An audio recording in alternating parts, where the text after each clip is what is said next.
4/1/2026 ಪ್ರಾತಃ ಮುರಳಿ. ಮಧುರ ಮಕ್ಕಳೇ, ನೀವು ಪರಸ್ಪರ ಬಹಳ ಬಹಳ ಆತ್ಮೀಯ ಸ್ನೇಹದಿಂದ ಇರಬೇಕಾಗಿದೆ ಎಂದು ಮತಭೇದದಲ್ಲಿ ಬರಬಾರದು. ಪ್ರಶ್ನೆ: ಪ್ರತಿಯೊಬ್ಬ ಬ್ರಾಹ್ಮಣ ಮಗು ಯಾವ ಮಾತನ್ನು ತನ್ನ ಹೃದಯದಿಂದ ಕೇಳಿಕೊಳ್ಳಬೇಕು? ಉತ್ತರ: 1. ತಮ್ಮ ಹೃದಯದಿಂದ ಕೇಳಿಕೊಳ್ಳಿ, ನಾನು ಈಶ್ವರನ ಹೃದಯವನ್ನು ಏರಿದೆನೆಯ. 2. ನನ್ನಲ್ಲಿ ದೈವಿ ಗುಣಗಳ ಧಾರಣೆ ಎಷ್ಟಿದೆ? 3. ನಾನು ಬ್ರಾಹ್ಮಣ ಈಶ್ವರಿಯ ಸೇವೆಯಲ್ಲಿ ವಿಘ್ನರೂಪ ಆಗುತ್ತಿಲ್ಲವೇ? 4. ಸದಾ ಕ್ಷೀರಖಂಡವಾಗಿರುತ್ತೇನೆಯೇ? ನಮ್ಮಲ್ಲಿ ಪರಸ್ಪರ ಏಕಮತ ಇದೆಯೇ? 5. ನಾನು ಸದಾ ಶ್ರೀಮತದ ಪಾಲನೆ ಮಾಡುತ್ತೇನೆಯೇ? ಗೀತೆ. ಭೋಲಾನಾಥನಿಗಿಂತ ಭಿನ್ನ. ಓಂ ಶಾಂತಿ. ನೀವು ಮಕ್ಕಳು ಈಶ್ವರೀಯ ಸಂಪ್ರದಾಯದವರಾಗಿದ್ದೀರಿ. ಮೊದಲು ಆಸುರಿ ಸಂಪ್ರದಾಯದವರಾಗಿದ್ದೀರಿ. ಯಾರಿಗೆ ಭೋಲಾನಾಥನೆಂದು ಹೇಳಲಾಗುತ್ತದೆ ಎಂಬುದು ಆಸುರಿ ಸಂಪ್ರದಾಯದವರಿಗೆ ತಿಳಿದೇ ಇಲ್ಲ. ಮತ್ತು ಶಿವಶಂಕರ ಬೇರೆ ಬೇರೆಯಾಗಿದ್ದಾರೆ. ಶಂಕರ ದೇವತೆಯಾಗಿದ್ದಾನೆ, ಶಿವನು ತಂದೆಯಾಗಿದ್ದಾರೆ ಎಂಬುದನ್ನು ಸಹ ತಿಳಿದುಕೊಂಡಿಲ್ಲ. ನೀವೀಗ ಈಶ್ವರೀಯ ಸಂಪ್ರದಾಯ ಅಥವಾ ಈಶ್ವರೀಯ ಪರಿವಾರದವರಾಗಿದ್ದೀರಿ. ಅವರು ರಾವಣನ ಆಸುರಿ ಪರಿವಾರದವರಾಗಿದ್ದಾರೆ. ಎಷ್ಟೊಂದು ಅಂತರವಿದೆ. ನೀವೀಗ ಈಶ್ವರೀಯ ಪರಿವಾರದಲ್ಲಿ ಈಶ್ವರನ ಮೂಲಕ ಪರಸ್ಪರ ಹೇಗೆ ಆತ್ಮಿಕ ಪ್ರೀತಿ ಇರಬೇಕು ಎಂಬುದನ್ನು ಕಲಿಯುತ್ತಿದ್ದೀರಿ. ಬ್ರಾಹ್ಮಣ ಕುಲದಲ್ಲಿ ಪರಸ್ಪರ ಈ ಆತ್ಮಿಕ ಪ್ರೀತಿಯನ್ನು ಇಲ್ಲಿಂದಲೇ ತುಂಬಿಸಿಕೊಳ್ಳಬೇಕು. ಯಾರಿಗೆ ಪೂರ್ಣ ಪ್ರೀತಿ ಇರುವುದಿಲ್ಲವೋ ಅವರು ಪೂರ್ಣ ಪದವಿಯನ್ನು ಪಡೆಯುವುದಿಲ್ಲ. ಅಲ್ಲಂತೂ ಒಂದು ಧರ್ಮ, ಒಂದು ರಾಜ್ಯವಿರುತ್ತದೆ. ಪರಸ್ಪರ ಯಾವುದೇ ಕಲಹ ಇರುವುದಿಲ್ಲ. ಇಲ್ಲಾದರೆ ರಾಜ್ಯವೇ ಇಲ್ಲ. ಬ್ರಾಹ್ಮಣರಲ್ಲಿಯೂ ದೇಹಾಭಿಮಾನ ಇರುವ ಕಾರಣ ಮತಭೇದದಲ್ಲಿ ಬಂದು ಬಿಡುತ್ತಾರೆ. ಇಂತಹ ಮತಭೇದದಲ್ಲಿ ಬರುವವರು ಶಿಕ್ಷೆಯನ್ನು ಅನುಭವಿಸಿ ನಂತರ ತೇರ್ಗಡೆಯಾಗುತ್ತಾರೆ. ನಂತರ ಸತ್ಯಯುಗದಲ್ಲಿ ಒಂದು ಧರ್ಮದಲ್ಲಿರುತ್ತಾರೆ. ಆದ್ದರಿಂದ ಅಲ್ಲಿ ಶಾಂತಿ ಇರುತ್ತದೆ. ಒಂದು ಕಡೆ ಆಸುರಿ ಸಂಪ್ರದಾಯ ಅಥವಾ ಆಸುರಿ ಪರಿವಾರದವರಿದ್ದಾರೆ. ಇಲ್ಲಿ ಈಶ್ವರೀಯ ಪರಿವಾರವಿದೆ. ಭವಿಷ್ಯಕ್ಕಾಗಿ ದೈವಿ ಗುಣಗಳನ್ನು ಧಾರಣೆ ಮಾಡುತ್ತಿದ್ದೀರಿ. ತಂದೆಯು ಸರ್ವಗುಣ ಸಂಪನ್ನರನ್ನಾಗಿ ಮಾಡುತ್ತಾರೆ. ಎಲ್ಲರೂ ಆಗುವುದಿಲ್ಲ. ಯಾರು ಶ್ರೀಮತದಂತೆ ನಡೆಯುವರು ಅವರೇ ವಿಜಯಮಾಲೆಯ ಮಣಿಯಾಗುತ್ತಾರೆ. ಯಾರು ಆಗುವುದಿಲ್ಲವೋ ಅವರು ಪ್ರಜೆಗಳಲ್ಲಿ ಬಂದು ಬಿಡುತ್ತಾರೆ. ಅಲ್ಲಂತೂ ದೈವಿ ರಾಜಧಾನಿ ಇರುತ್ತದೆ. 100% ಸುಖ, ಶಾಂತಿ, ಪವಿತ್ರತೆ ಇರುತ್ತದೆ. ಈ ಬ್ರಾಹ್ಮಣ ಕುಲದಲ್ಲಿ ಈಗ ದೈವಿ ಗುಣಗಳನ್ನು ಧಾರಣೆ ಮಾಡಿಕೊಳ್ಳಬೇಕು. ಕೆಲವರಂತೂ ಬಹಳ ಚೆನ್ನಾಗಿ ದೈವಿ ಗುಣಗಳನ್ನು ಧಾರಣೆ ಮಾಡಿಕೊಳ್ಳುತ್ತಾ ಅನ್ಯರಿಗೂ ಮಾಡಿಸುತ್ತಾ ಇರುತ್ತಾರೆ. ಯಾವಾಗ ದೇಹಿ ಅಭಿಮಾನಿಯಾಗಿರುವರೋ ಆಗಲೇ ಈಶ್ವರೀಯ ಕುಲದಲ್ಲಿ ಪರಸ್ಪರ ಆತ್ಮಿಕ ಸ್ನೇಹವೂ ಇರುತ್ತದೆ. ಆದ್ದರಿಂದ ಪುರುಷಾರ್ಥ ಮಾಡುತ್ತಾ ಇರುತ್ತಾರೆ. ಅಂತ್ಯದಲ್ಲಿ ಎಲ್ಲರ ಸ್ಥಿತಿಯು ಏಕರಸ, ಒಂದೇ ರೀತಿ ಇರಲು ಸಾಧ್ಯವಿಲ್ಲ. ನಂತರ ಶಿಕ್ಷೆಯನ್ನು ಅನುಭವಿಸಿ ಪದವಿ ಭ್ರಷ್ಟರಾಗಿ ಬಿಡುತ್ತಾರೆ. ಕಡಿಮೆ ಪದವಿಯನ್ನು ಪಡೆಯುತ್ತಾರೆ. ಬ್ರಾಹ್ಮಣರಲ್ಲಿಯೂ ಒಂದು ವೇಳೆ ಯಾರಾದರೂ ಕ್ಷೀರಖಂಡವಾಗಿರುವುದಿಲ್ಲ, ಪರಸ್ಪರ ಉಪ್ಪು ನೀರಾಗಿ ವರ್ತಿಸುತ್ತಾರೆ, ದೈವಿ ಗುಣಗಳನ್ನು ಧಾರಣೆ ಮಾಡಲಿಲ್ಲವೋ ಅವರು ಶ್ರೇಷ್ಠ ಪದವಿಯನ್ನು ಹೇಗೆ ಪಡೆಯುವರು? ಉಪ್ಪು ನೀರಾಗಿರುವ ಕಾರಣ ಇಲ್ಲಿ ಈಶ್ವರೀಯ ಸೇವೆಯಲ್ಲಿಯೂ ವಿಘ್ನರೂಪವಾಗುತ್ತಾರೆ. ಅಂತಹವರ ಅದೃಷ್ಟವೇನಾಗುತ್ತದೆ? ಅವರು ಅಷ್ಟೊಂದು ಶ್ರೇಷ್ಠ ಪದವಿಯನ್ನು ಪಡೆಯಲು ಸಾಧ್ಯವಿಲ್ಲ. ಒಂದು ಕಡೆ ಕ್ಷೀರಖಂಡವಾಗುವ ಪುರುಷಾರ್ಥ ಮಾಡುತ್ತಾರೆ, ಇನ್ನೊಂದು ಕಡೆ ಮಾಯೆಯು ಅವರನ್ನು ಉಪ್ಪು ನೀರನ್ನಾಗಿ ಮಾಡಿಬಿಡುತ್ತದೆ. ಆ ಕಾರಣದಿಂದ ಸೇವೆಯ ಬದಲು ಸೇವಾ ಭಂಗ ಮಾಡುತ್ತಾರೆ. ತಂದೆಯು ಕುಳಿತು ತಿಳಿಸುತ್ತಾರೆ, ನೀವು ಈಶ್ವರೀಯ ಪರಿವಾರದವರಾಗಿದ್ದೀರಿ.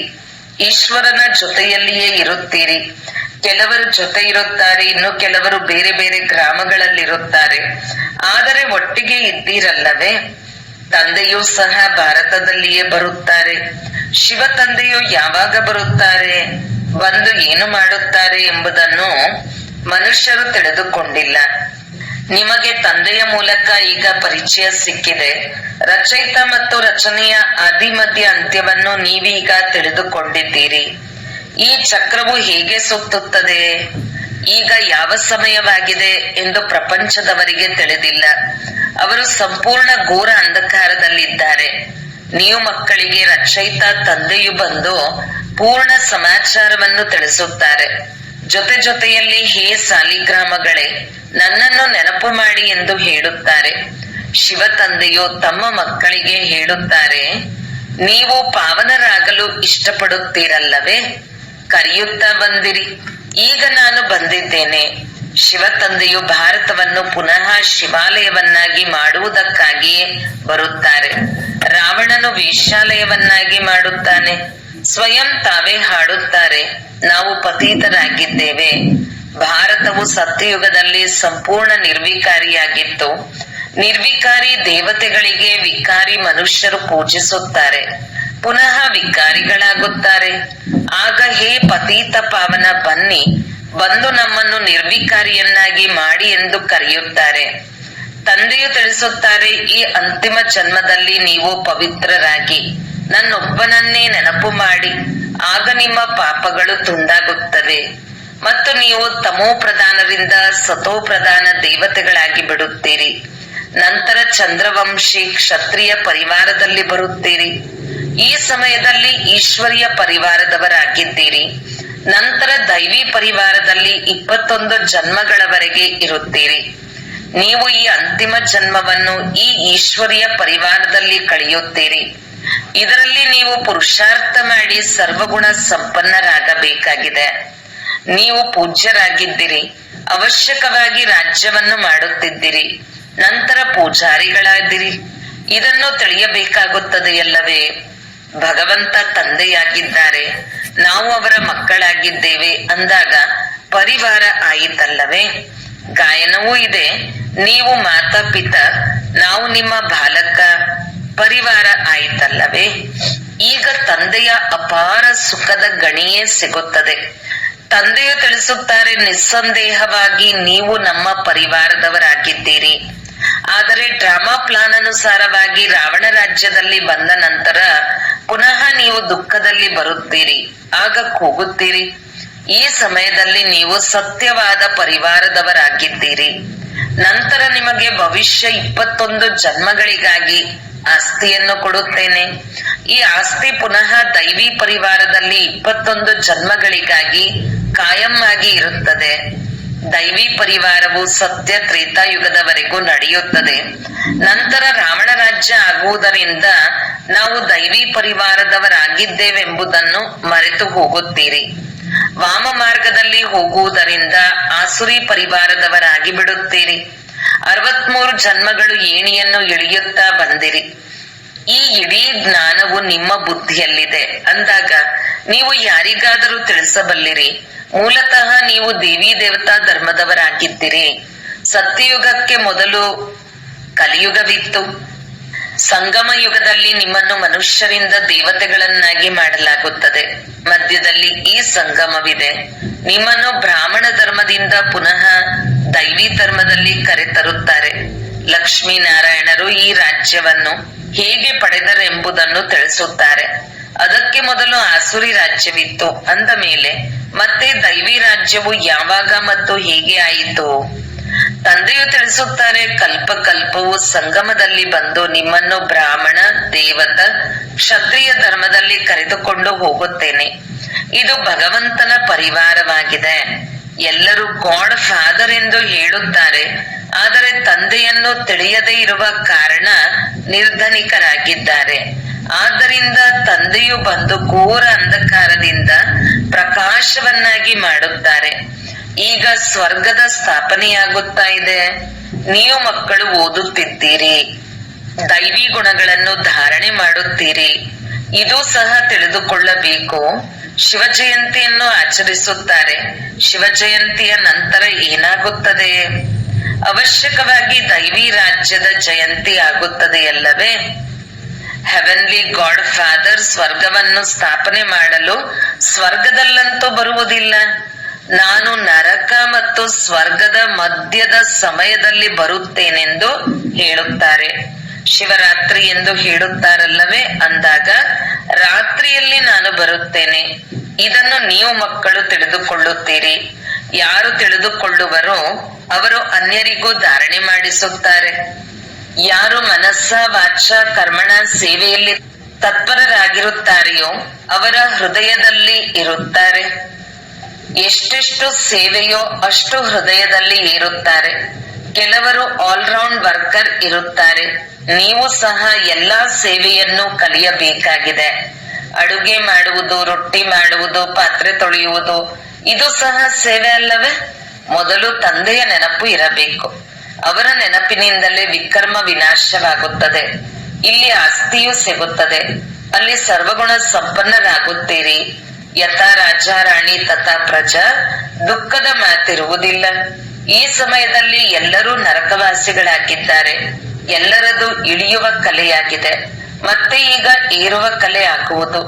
ತಂದೆಯು ಎಲ್ಲರನ್ನು ದುಃಖದಿಂದ ಬಿಡಿಸಿ ಸುಖದಲ್ಲಿ ಕರೆದುಕೊಂಡು ಹೋಗುತ್ತಾರೆ. ಆದ್ದರಿಂದ ತಂದೆಯನ್ನು ಮುಕ್ತಿದಾತ ಎಂದು ಕರೆಯಲಾಗುತ್ತದೆ. ನಾವು ತಂದೆಯಿಂದ ಆಸ್ತಿಯನ್ನು ಪಡೆದುಕೊಳ್ಳುತ್ತಿದ್ದೇವೆ, ಯೋಗ್ಯರಾಗುತ್ತಿದ್ದೇವೆಂದು ಇಲ್ಲಿ ನಿಮಗೆ ನಶೆ ಇರುತ್ತದೆ. ಯಾರು ಅನ್ಯರಿಗೂ ರಾಜ್ಯ ಪದವಿಯನ್ನು ಪಡೆಯಲು ಯೋಗ್ಯರನ್ನಾಗಿ ಮಾಡುತ್ತಾರೆಯೋ ಅವರನ್ನು ಯೋಗ್ಯರೆಂದು ಹೇಳಲಾಗುತ್ತದೆ. ಇದನ್ನು ಸಹ ತಂದೆಯು ತಿಳಿಸುತ್ತಾರೆ. ಓದುವವರು ಬಹಳ ಮಂದಿ ಬರುತ್ತಾರೆ, ಆದರೆ 84 ಜನ್ಮಗಳನ್ನು ಎಲ್ಲರೂ ಪಡೆಯುತ್ತಾರೆ ಎಂದಲ್ಲ. ಯಾರು ಸ್ವಲ್ಪ ಓದುತ್ತಾರೆಯೋ ಅವರು ತಡವಾಗಿ ಬರುತ್ತಾರೆ. ಅಂದಾಗ ಜನ್ಮಗಳು ಸಹ ಕಡಿಮೆ ಆಗುತ್ತದೆಯಲ್ಲವೇ? ಕೆಲವರು 80 ಜನ್ಮ, ಕೆಲವರದು 82 ಜನ್ಮ. ಯಾರು ಬೇಗ ಬರುತ್ತಾರೆ, ಯಾರು ಕೊನೆಯಲ್ಲಿ ಬರುತ್ತಾರೆ, ಎಲ್ಲದಕ್ಕೂ ಆಧಾರ ವಿದ್ಯೆಯಾಗಿದೆ. ಸಾಧಾರಣ ಪ್ರಜೆಗಳು ಕೊನೆಯಲ್ಲಿ ಬರುತ್ತಾರೆ. ಅವರದು 84 ಜನ್ಮಗಳಾಗಲು ಸಾಧ್ಯವಿಲ್ಲ. ಅಂತ್ಯದಲ್ಲಿ ಬರುತ್ತಾರಲ್ಲವೇ? ಯಾರು ಸಂಪೂರ್ಣ ಕೊನೆಯಲ್ಲಿರುವರೋ ಅವರು ತ್ರೇತಾದ ಅಂತ್ಯದಲ್ಲಿ ಬಂದು ಜನ್ಮವನ್ನು ಪಡೆದುಕೊಳ್ಳುತ್ತಾರೆ. ನಂತರ ವಾಮ ಮಾರ್ಗದಲ್ಲಿ ಹೋಗುತ್ತಾರೆ. ಇಳಿಯುವ ಕಲೆ ಪ್ರಾರಂಭವಾಗುತ್ತದೆ. ಭಾರತವಾಸಿಗಳು ಹೇಗೆ 84 ಜನ್ಮಗಳನ್ನು ಪಡೆದುಕೊಂಡರು ಎಂಬುದಕ್ಕೆ ಈ ಎಣಿ ಚಿತ್ರವಿದೆ. ಡ್ರಾಮಾದ ರೂಪದಲ್ಲಿ ಈ ಗೋಲಾದ ಚಿತ್ರವಿದೆ. ಯಾರು ಪಾವನರಿದ್ದರೂ ಅವರು ಈಗ ಪತೀತರಾಗಿ ಬಿಟ್ಟಿದ್ದಾರೆ. ಪುನಃ ಪಾವನ ದೇವತೆಗಳಾಗುತ್ತಾರೆ. ತಂದೆಯು ಬಂದಾಗ ಎಲ್ಲರ ಕಲ್ಯಾಣವಾಗುತ್ತದೆ. ಆದ್ದರಿಂದ ಇದಕ್ಕೆ ಅಧಿಕ ಯುಗವೆಂದು ಹೇಳಲಾಗುತ್ತದೆ. ಬಲಿಹಾರಿಯು ತಂದೆಯದಾಗಿದೆ, ಏಕೆಂದರೆ ಅವರು ಎಲ್ಲರ ಕಲ್ಯಾಣ ಮಾಡುತ್ತಾರೆ. ಸತ್ಯಯುಗದಲ್ಲಿ ಎಲ್ಲರ ಕಲ್ಯಾಣವಾಗಿತ್ತು, ಯಾವುದೇ ದುಃಖ ಇರಲಿಲ್ಲ. ಇದನ್ನು ತಿಳಿಸಬೇಕಾಗಿದೆ. ನಾವು ಈಶ್ವರೀಯ ಪರಿವಾರದವರಾಗಿದ್ದೇವೆ. ಈಶ್ವರನು ಎಲ್ಲರ ತಂದೆಯಾಗಿದ್ದಾರೆ. ಇಲ್ಲಿ ನೀವು ಮಾತಾ ಪಿತಾ ಎಂದು ಹಾಡುತ್ತೀರಿ, ಅಲ್ಲಂತೂ ಕೇವಲ ತಂದೆ ಎಂದು ಹೇಳಲಾಗುತ್ತದೆ. ಇಲ್ಲಿ ನೀವು ಮಕ್ಕಳಿಗೆ ತಂದೆ ತಾಯಿ ಸಿಗುತ್ತಾರೆ. ಇಲ್ಲಿ ನೀವು ಮಕ್ಕಳನ್ನು ದತ್ತು ಮಾಡಿಕೊಳ್ಳುತ್ತಾರೆ. ರಚಯಿತ ತಂದೆ ಇದ್ದಾರೆಂದರೆ ತಾಯಿಯೂ ಇರುವರು, ಇಲ್ಲವೆಂದರೆ ರಚನೆಯು ಹೇಗಾಗುವುದು? ಸ್ವರ್ಗದ ರಚಯಿತ ತಂದೆಯು ಹೇಗೆ ಸ್ವರ್ಗ ಸ್ಥಾಪನೆ ಮಾಡುತ್ತಾರೆ ಎಂಬುದನ್ನು ಭಾರತವಾಸಿಗಳೇ ತಿಳಿದುಕೊಂಡಿಲ್ಲ ಮತ್ತು ವಿದೇಶದವರು ತಿಳಿದುಕೊಂಡಿಲ್ಲ. ಇಲ್ಲಿ ನಿಮಗೆ ತಿಳಿದಿದೆ, ಹೊಸ ಪ್ರಪಂಚದ ಸ್ಥಾಪನೆ ಮತ್ತು ಹಳೆಯ ಪ್ರಪಂಚದ ವಿನಾಶವು ಅವಶ್ಯಕವಾಗಿ ಸಂಗಮದಲ್ಲಿಯೇ ಆಗುವುದು. ನೀವೀಗ ಸಂಗಮದಲ್ಲಿದ್ದೀರಿ. ಈಗ ತಂದೆಯು ತಿಳಿಸುತ್ತಾರೆ, ಮಕ್ಕಳೇ, ನನ್ನೊಬ್ಬನನ್ನೇ ನೆನಪು ಮಾಡಿ. ಆತ್ಮವು ಪರಮಪಿತ ಪರಮಾತ್ಮನನ್ನು ನೆನಪು ಮಾಡಬೇಕು. ಆತ್ಮಗಳು ಮತ್ತು ಪರಮಾತ್ಮನು ಬಹಳ ಕಾಲ ಅಗಲಿದ್ದರು. ಸುಂದರ ಮೇಳವು ಎಲ್ಲಿ ಆಗುವುದು? ಆ ಸುಂದರ ಮೇಳವು ಅವಶ್ಯಕವಾಗಿ ಇಲ್ಲಿಯೇ ಸೇರುವುದು. ಪರಮಾತ್ಮ ತಂದೆಯು ಇಲ್ಲಿಯೇ ಬರುತ್ತಾರೆ. ಇದಕ್ಕೆ ಕಲ್ಯಾಣಕಾರಿ ಸುಂದರ ಮೇಳವೆಂದು ಹೇಳಲಾಗುತ್ತದೆ. ಜೀವನ್ಮುಕ್ತಿಯ ಆಸ್ತಿಯನ್ನು ಎಲ್ಲರಿಗೆ ಕೊಡುತ್ತಾರೆ. ಆಗ ಎಲ್ಲರೂ ಜೀವನ ಬಂಧನದಿಂದ ಮುಕ್ತರಾಗಿ ಬಿಡುತ್ತಾರೆ. ಎಲ್ಲರೂ ಶಾಂತಿಧಾಮಕ್ಕೆ ಹೋಗುತ್ತಾರೆ. ಮತ್ತೆ ಬಂದಾಗ ಸತೋಪ್ರಧಾನರಿರುತ್ತಾರೆ. ಧರ್ಮ ಸ್ಥಾಪನಾರ್ಥವಾಗಿ ಧರ್ಮಾತ್ಮರು ಕೆಳಗಡೆ ಬಂದಾಗ ಅವರ ಸಂಖ್ಯೆಯು ಹೆಚ್ಚಿನದಾಗಿ ವೃದ್ಧಿಯಾದಾಗ ರಾಜ್ಯಭಾರಕ್ಕಾಗಿ ಪುರುಷಾರ್ಥ ಮಾಡುವರು. ಅಲ್ಲಿಯವರೆಗೆ ಯಾವುದೇ ಜಗಳ ಕಲಹಗಳಿರುವುದಿಲ್ಲ. ಸತೋಪ್ರಧಾನರಿಂದ ಯಾವಾಗ ರಜೋದಲ್ಲಿ ಬರುವರೋ ಆಗ ಜಗಳ ಕಲಹಗಳನ್ನು ಆರಂಭಿಸುತ್ತಾರೆ. ಮೊದಲು ಸುಖ, ನಂತರ ದುಃಖ. ಈಗ ಸಂಪೂರ್ಣ ದುರ್ಗತಿಯನ್ನು ಹೊಂದಿದ್ದಾರೆ. ಈ ಕಲಿಯುಗಿ ಪ್ರಪಂಚದ ವಿನಾಶ ಮತ್ತು ಸತ್ಯಯುಗಿ ಪ್ರಪಂಚದ ಸ್ಥಾಪನೆಯಾಗಬೇಕು. ತಂದೆಯು ಬ್ರಹ್ಮರವರ ಮೂಲಕ ವಿಷ್ಣುಪುರಿಯ ಸ್ಥಾಪನೆ ಮಾಡುತ್ತಿದ್ದಾರೆ. ನಂತರ ಯಾರು ಹೇಗೆ ಪುರುಷಾರ್ಥ ಮಾಡುವರೋ ಅದಕ್ಕನುಸಾರ ವಿಷ್ಣುಪುರಿಯಲ್ಲಿ ಬಂದು ಪ್ರಾರಬ್ಧವನ್ನು ಪಡೆಯುತ್ತಾರೆ. ಇವು ಬಹಳ ಬಹಳ ತಿಳಿದುಕೊಳ್ಳುವ ಮಾತುಗಳಾಗಿವೆ. ಈ ಸಮಯದಲ್ಲಿ ನಾವು ಈಶ್ವರನಿಂದ ಭವಿಷ್ಯದ 21 ಜನ್ಮಗಳ ಆಸ್ತಿಯನ್ನು ಪಡೆಯುತ್ತಿದ್ದೇವೆ ಎಂದು ನೀವು ಮಕ್ಕಳಿಗೆ ಬಹಳ ಖುಷಿ ಇರಬೇಕು. ಯಾರೆಷ್ಟಾದರೂ ಪುರುಷಾರ್ಥ ಮಾಡಿ ಈಗ ತಮ್ಮನ್ನು ಅಕ್ಯುರೇಟ್ ಮಾಡಿಕೊಳ್ಳಬಹುದು. ನೀವೀಗ ಅಕ್ಯುರೇಟ್ ಆಗಬೇಕಾಗಿದೆ. ಗಡಿಯಾರಗಳಲ್ಲಿಯೂ ಸಹ ಲಿವರ್ ಮತ್ತು ಸಿಲಿಂಡರ್ ಇರುತ್ತವೆ. ಲಿವರ್ ಗಡಿಯಾರವು ಬಹಳ ಅಕ್ಯುರೇಟ್ ಆಗಿರುತ್ತದೆ. ಮಕ್ಕಳಲ್ಲಿಯೂ ಸಹ ಕೆಲವರು ಅಕ್ಯುರೇಟ್ ಆಗಿ ಬಿಡುತ್ತಾರೆ, ಇನ್ನು ಕೆಲವರು ಅನ್ಅಕ್ಯುರೇಟ್ ಆಗಿ ಬಿಡುತ್ತಾರೆ. ಅವರದು ಕಡಿಮೆ ಪದವಿಯಾಗುತ್ತದೆ. ಆದ್ದರಿಂದ ಪುರುಷಾರ್ಥ ಮಾಡಿ ಅಕ್ಯುರೇಟ್ ಆಗಬೇಕು. ಈಗ ಎಲ್ಲರೂ ಅಕ್ಯುರೇಟ್ ಆಗಿ ನಡೆಯುತ್ತಿಲ್ಲ. ಪುರುಷಾರ್ಥ ಮಾಡಿಸುವವರು ಒಬ್ಬರೇ ತಂದೆಯಾಗಿದ್ದಾರೆ. ಅದೃಷ್ಟವನ್ನು ರೂಪಿಸಿಕೊಳ್ಳುವ ಪುರುಷಾರ್ಥದಲ್ಲಿ ಕೊರತೆ ಇದೆ. ಆದ್ದರಿಂದ ಕಡಿಮೆ ಪದವಿಯನ್ನು ಪಡೆಯುತ್ತಾರೆ.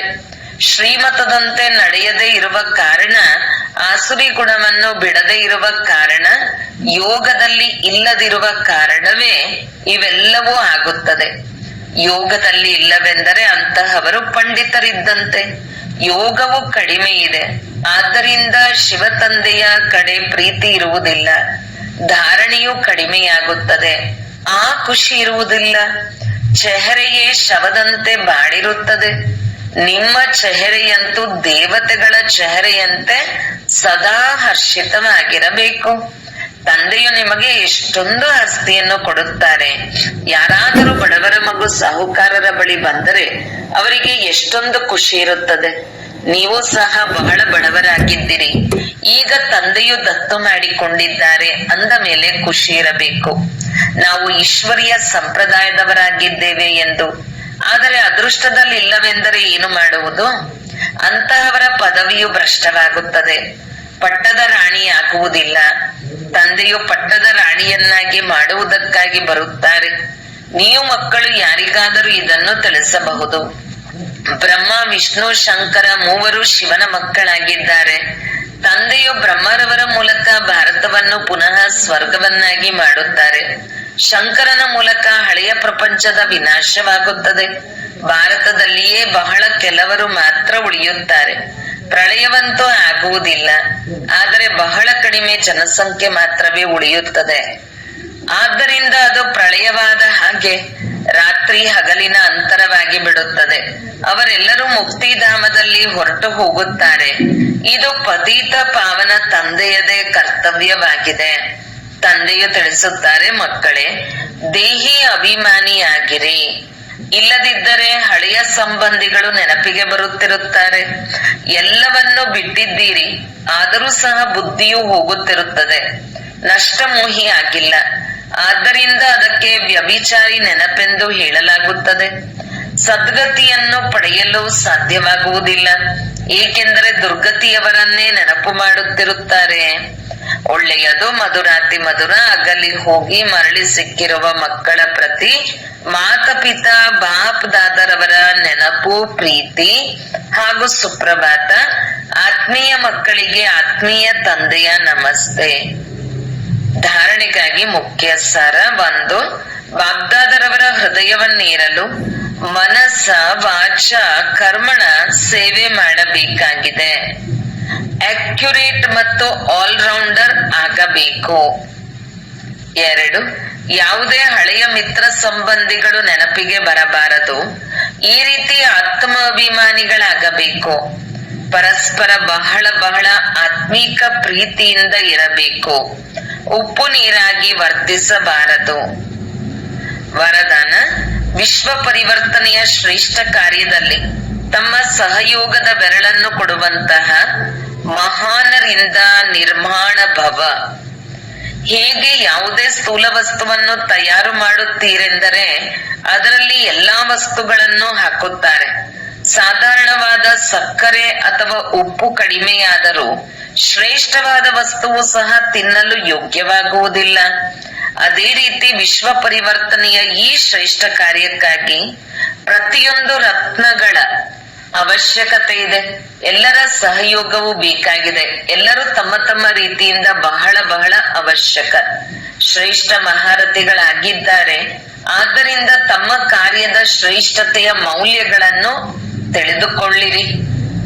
ಎಲ್ಲರೂ ಮಹಾನ್ ಆತ್ಮರಾಗಿದ್ದೀರಿ.